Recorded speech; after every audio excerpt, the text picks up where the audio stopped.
আমি হচ্ছে গত সপ্তাহে আহসান মঞ্জিল ঘুরে আসছি, বাট আমার কাছে মনে হয়েছে আহসান মঞ্জিলের থেকে এই জায়গাটা একটু বেশি পছন্দ হয়েছে। এটার পিছনে অনেক হিস্ট্রিও আছে, যতটুকু আমি ফেসবুক এবং ইন্টারনেট ঘেটে জেনেছি। পুরান ঢাকার এক গলিতে দাঁড়িয়ে আছে এক শতাব্দী পুরনো নিঃশব্দ ইতিহাস।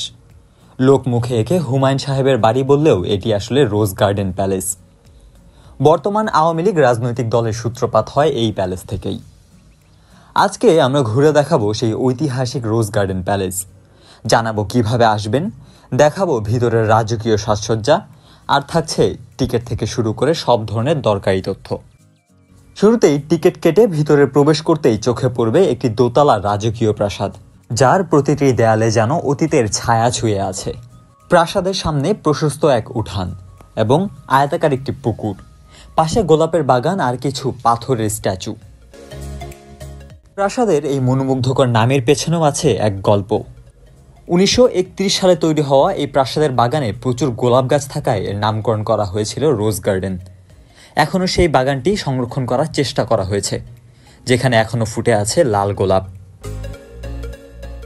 7 ধাপ বিশিষ্ট সিঁড়ি দিয়ে যেতে হয় মঞ্জিলের প্রথম তলায়, যা এখন সম্পূর্ণরূপে বন্ধ রাখা হয়েছে। তবে পশ্চিমাংশের বাম দিকের আছে উপরে ওঠার জন্য একটি বৃত্তাকার সিঁড়ি। সিঁড়ি বেয়ে সোজা চলে গেলাম দ্বিতীয় তলায়। এই তলায় মোট 5টি কামরা এবং একটি বড় নাচঘর আছে, যদিও এখন সেই 5টি কামরার মধ্যে 3টি কামরা উন্মুক্ত আছে।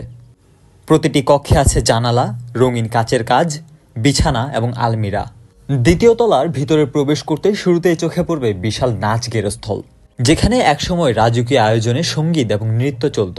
কামরাগুলোতে জানালার রঙিন কাচে যখন সূর্যের আলো পড়ে, তখন এক অন্যরকম আলো ছায়া তৈরি হয় ঘরের ভেতরে।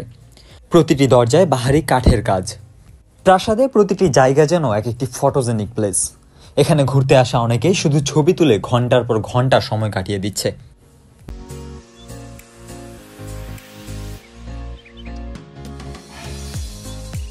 আমার এটা ফার্স্ট টাইম আমি এখানে আসছি, আমার কাছে খুবই ভালো লাগছে। এটা যে আপনার হচ্ছে গিয়ে এত সুন্দর একটা যে প্লেস, আগে আমি আগে কখনো এই ধরনের দেখি না। লালবাগ কেল্লা বা আদার্স যেগুলো আছে, আহসান মঞ্জিল, এগুলো তো অনেক আগে দেখছি, কিন্তু এটা দেখে আমার কাছে অনেক ভালো লাগছে এবং এটার পিছনে অনেক হিস্ট্রিও আছে। ভালো এনজয় করেছি আমরা, পুরো বাড়ি ঘুরে দেখেছি। আমাদের আপাতত ঘোরা শেষ, অনেক ভালো লেগেছে। এটা আমাদের বাসা থেকে দূরে, তবে এটা মেবি রিসেন্টলি ওপেন হয়েছে। তো আমরা হচ্ছে অনলাইনে দেখে ভাবলাম যে কেন না যে দেখি, কারণ অনলাইনে আমরা যেমন দেখেছি, আমরা আসলে এখানে এসে ঘুরে আসলে ভালোই লেগেছে। আমার হচ্ছে হিস্টোরিক্যাল প্লেস ভিজিট করতে অনেক ভালো লাগে। তো এর আগে আমি লালবাগে গেছি, আহসান মঞ্জিলে গেছি, তারপরে বিউটি বোর্ডিং এ গেছি, মানে পুরান ঢাকার যেসব হিস্টোরিক্যাল প্লেস আছে সব জায়গায় গেছি। এখন যেহেতু এটা হচ্ছে গিয়ে সোশ্যাল মিডিয়ায় খুব ভাইরাল, সবাই আসতেছে, তো দেখে ভালো লাগছে, এই জন্য ভাবলাম একটু ঘুরে আসি। যদি এইরকম পরিষ্কার পরিচ্ছন্ন থাকে তাহলে আরো মানুষ আসবে। যদি ঢাকার বিভিন্ন প্রান্ত থেকে এখানে কেউ আসতে চান, তাহলে কিভাবে আসবেন? টিকিটের মূল্যই বা কত টাকা?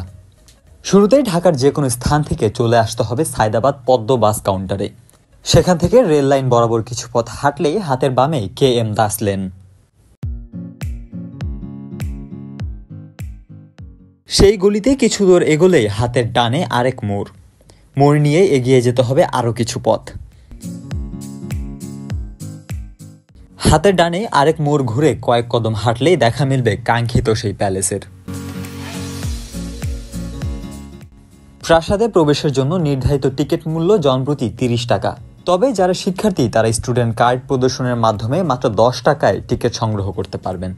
সাপ্তাহিক বন্ধ রবিবার, শুধু সোমবার দুপুর 2টা থেকে সন্ধ্যা 6টা পর্যন্ত, এবং সপ্তাহের বাকি দিনগুলো অর্থাৎ মঙ্গল থেকে শনিবার সকাল 10টা থেকে সন্ধ্যা 6টা পর্যন্ত খোলা থাকে।